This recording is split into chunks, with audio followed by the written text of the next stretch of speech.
其實好多人都唔知呢度嗰啲山難行。揾咗2日先揾到佢啊，幾百人都揾佢。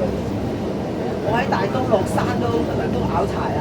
係咯，如果30幾40人，嗰度都先同孭住啲裝備。係啊，我哋孭住啲裝備上去山嚟揾，你幾陰功嘅真係。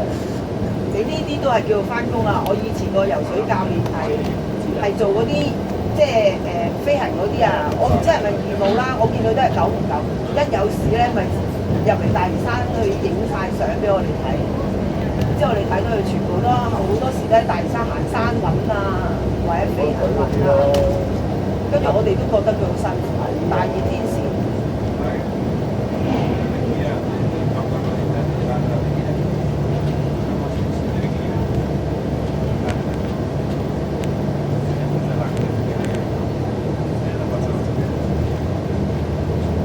有時我喺度諗啊，佢哋有啲優惠嗰啲啊，係咪真係入嚟着數啲咧嘅心態啊？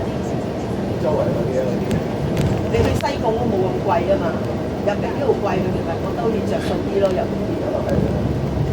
因為我翻親工次搭親我正常嗰班車咧係上唔到車㗎，嗰個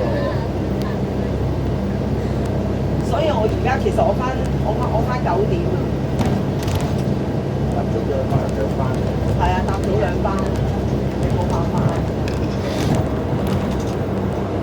翻另外嗰度早啲，即係早啲落車嗰度就翻10點嘅，都試過搭唔到。